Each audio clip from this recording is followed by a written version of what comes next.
watching News 12 live at 5 continues.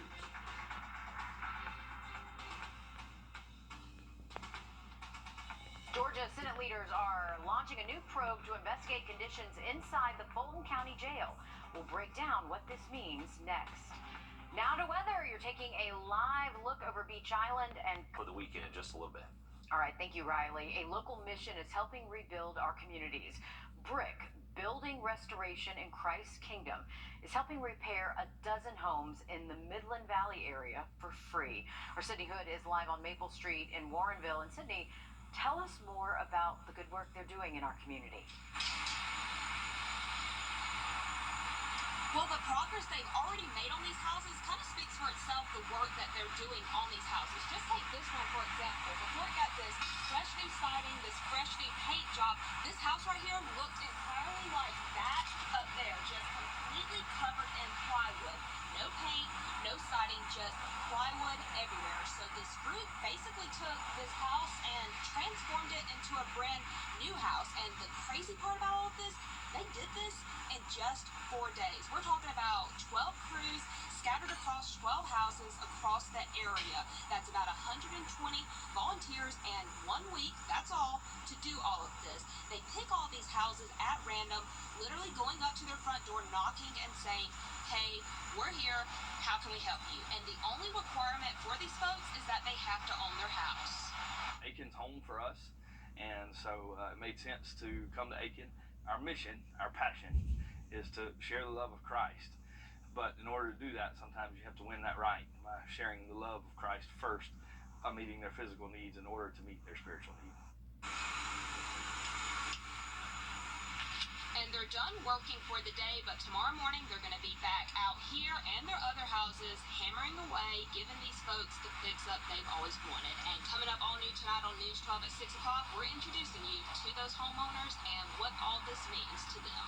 You know what? We always say if something sounds too good to be true, it usually is. But Sydney, in this case, it is not.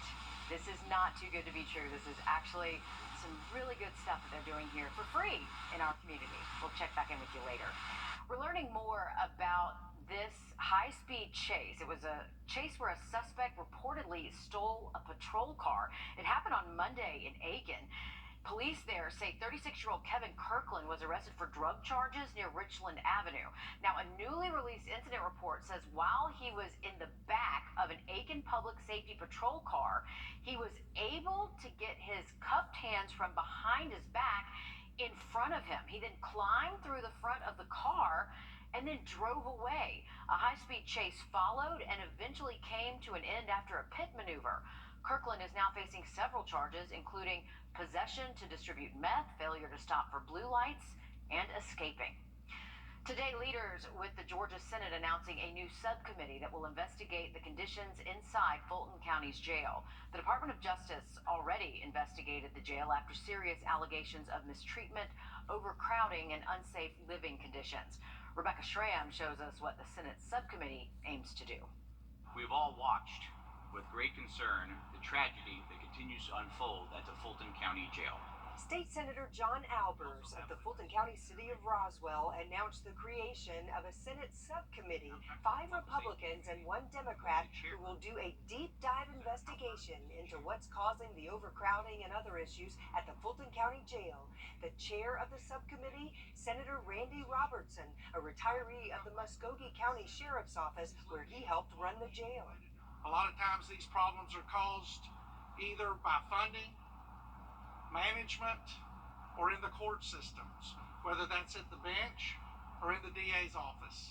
And we'll be looking at all of these things. Critics speculate that the subcommittee is a political stunt to put Fulton County District Attorney Fonnie Willis, a Democrat, on the hot seat as she prosecutes former President Donald Trump and others, including current Republican State Senator Sean Still. But these state senators say it's not about one person. We're going to do the right thing, and that's to conduct a thorough investigation and go wherever the facts may lead us. On hand for the announcement, Lieutenant Governor Burt Jones, the leader of the Georgia Senate. He could face separate charges related to the 2020 election interference case. He, too, says it's not personal. And we're not coming to this from an adversarial standpoint. We're coming at it as a body that wants to help have solutions to this issue and this problem that is continuing to grow right now. In the meantime, Fulton County is working to increase safety for its inmates using wristbands that monitor their health. However, commissioners there say the wristbands, they are not yet on every inmate, despite promises they would be by now. More than $2 million for the wristbands were approved in April of this year, with the goal to have 1,000 inmates wearing them by July. But tonight, only a handful of inmates actually have the wristbands.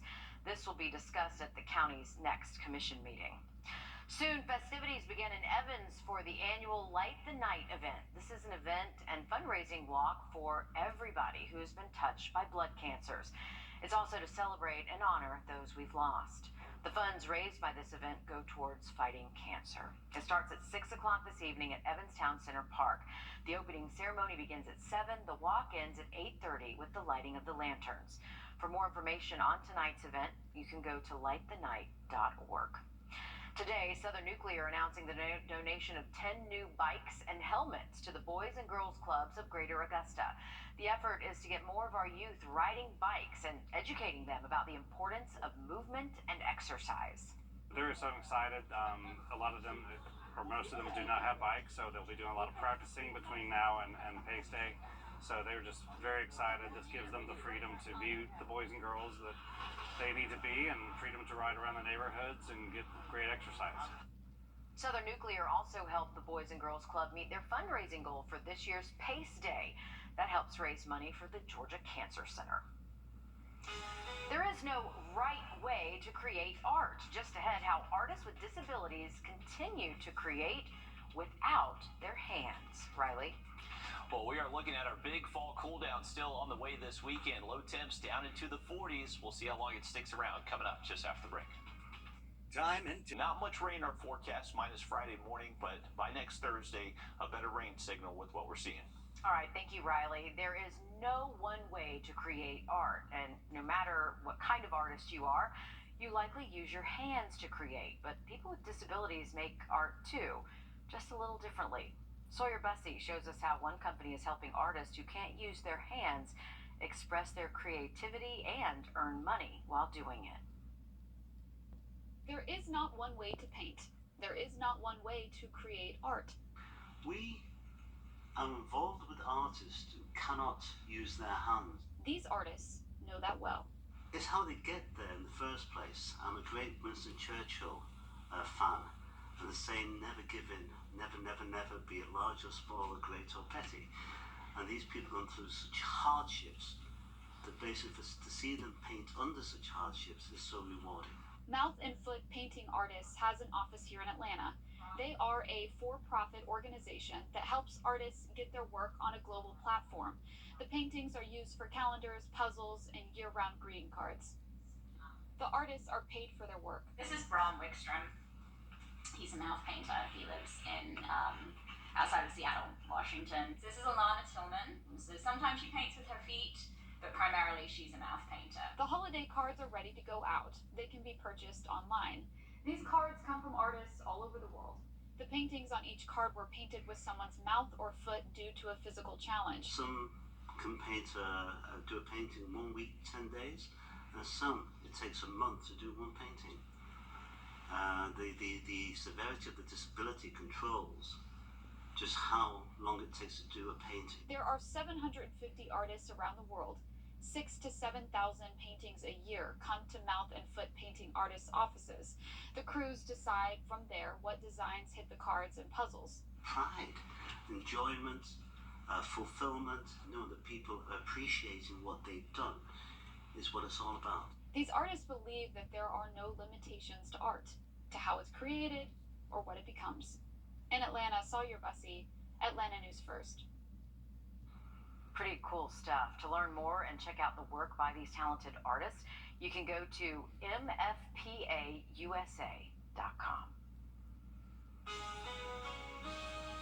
Email is a fact of life. We send it out, but we typically get more than we want. I'm Jamie Tucker. Coming up, how Google says it's going to change things to keep scammers from filling up your inbox. For 050. Do you use Gmail chances in-house rug cleaning facility for Oriental, Persian, and other hand-woven rugs. Find us on our website or call 803-278-6050. Do you use Gmail? Chances are you do. It's one of the most popular email programs out there. But with any email account comes spam. Our consumer tech reporter Jamie Tucker shows us how Gmail is changing and how it's supposed to help you. What the Tech, sponsored by Augusta Preparatory Day School.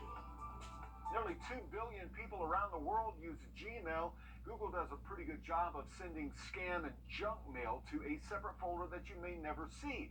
But Google says it's about to get a lot better. In a blog post, Google says it'll focus on email validation. Simply put, that's cracking down on scammers who send thousands of emails a day. Google will ensure that the email sender is who they claim to be. That's apparently not as easy as it sounds, sort of like robocalls. Google already uses AI to mark bulk emails as junk. If you open the Gmail spam folder, you will find hundreds, maybe thousands of blocked emails. I'm blurring the subject lines because, well, they're not safe for work or TV. But scammers have been able to figure out ways to get around Google's filter system and send not just scammy emails, but phishing and malware. The most helpful change coming to Gmail is an easier way to unsubscribe from mailing lists. Right now, it requires jumping through some hoops. Click a link, choose unsubscribe, which can still take days. Google says unsubscribe will soon take just one click, and the sender has 2 days to remove your email address. Gmail will also enforce a spam threshold that senders must stay under. If they send too many emails that get marked as spam, the sender will be blocked from sending mail to Gmail addresses. These new tools will start rolling out early next year. We won't need to do anything to use them. All we'll need to do is mark those spam and junk emails as spam. That's What the Tech. I'm Jamie Tucker. Major upgrades are coming to Christenberry Fieldhouse at Augusta University. News 12 Sports Director Dan Booth caught up with the AU men's basketball coach, Mitris, to discuss these changes and what it means for the university moving forward. Dan.